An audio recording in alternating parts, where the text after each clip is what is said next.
to, listen to our boys, out in the hallways screaming and yelling and on their way to the bar. And we had our thing. And then Lindsay and I, and then Chris and John, and then Mick and me, and Mick and Lindsay. And so, it all turned around in a lot of different ways. So we had tons and tons of inspiration, and everybody was giving their opinion on what everybody was doing. I don't think you should break up. I think you should break up. I think you guys suck. I think, So this was all working for us. But it was not a lot of fun. However, I do like to remind people, and myself, that it was a very, very romantic time.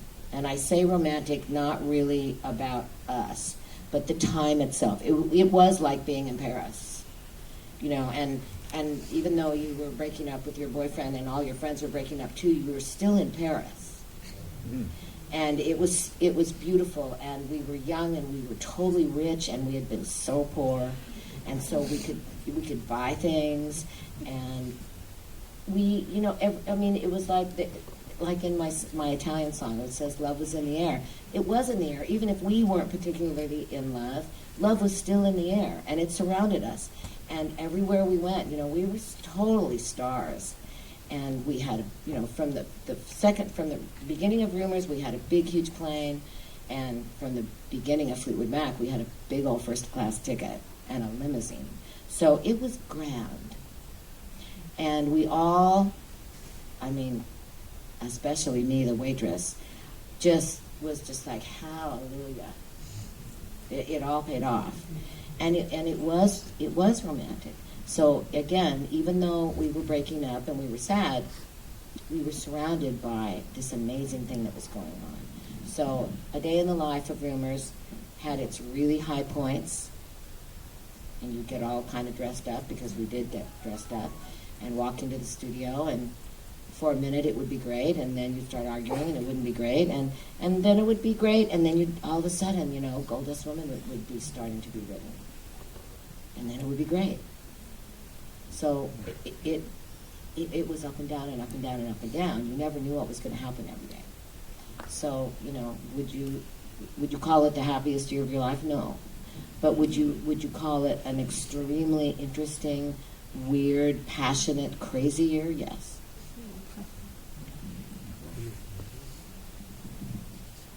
Right there in the front. Hi.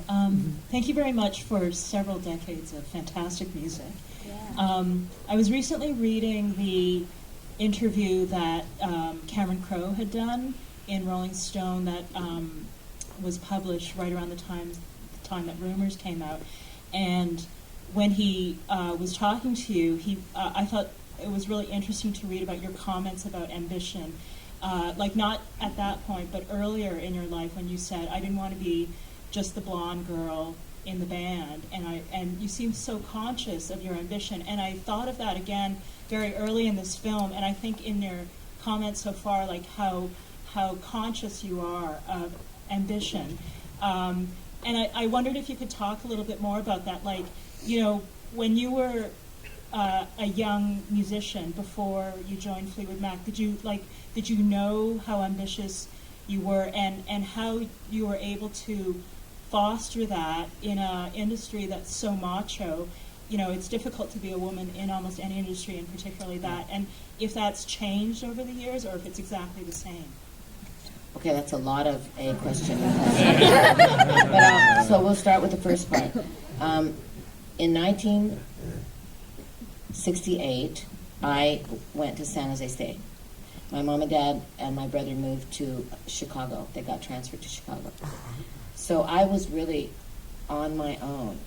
And I lived at home, and my parents were very strict, and it was like I lived at home, I had a curfew, and I was, pretty old by that time. I was 20. And they moved, and so I was all by myself, really. I had a few friends, but I'd only been in San Francisco for just my senior year, so this is only 2 years after that. So I'm getting ready to go into my third year of college, and I joined this band with Lindsay and 3 other guys. And this band really becomes quite a hot band in San Francisco, and we opened for Jimi Hendrix and Janis Joplin and Jefferson Airplane and just about every big Buffalo Springfield Neil Young, everybody you can even think of that came through San Francisco, we opened for them. And so I'm going to school, and none of the rest of the band's going to school, so they're not really very interested in the fact that I actually have to get okay grades, or my mom and dad are pulling the financial support. And we're actually making good money, so, and that money is mine. So but my parents were so great. They, they still paid for everything, even though I was actually making good money. And I would walk through San Jose State with my Goya guitar that you saw in the film. And I spent like probably 3 weeks worth of a check going to a little store in downtown San Francisco that I knew Janice and Grace shopped at. It was called the Velvet Underground. And bought 2 really amazing outfits, which were just silky bell bottoms and a kind of what I wear now, kind of a bell top, a tunic top, and I really splurged on these things. And I would, every once in a while, I just feel like wearing that outfit to school at San Jose State. And I would be, for whatever, maybe I was going straight to practice after, and I'd have my guitar. And I would walk through the grounds of San Jose State with carrying my guitar. And I would walk like a rock star. I mean, I can't even explain that to you, except that, there's something about your posture and the ballet that I had taken where I would be kind of swathing through crowds of people going, do you know who I am?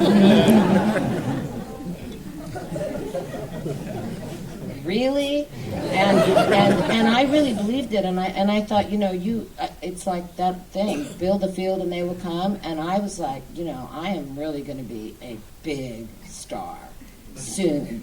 And it was like, people would watch me walk by, and I could see it in their eyes. They'd like, oh, who is that? As I go by.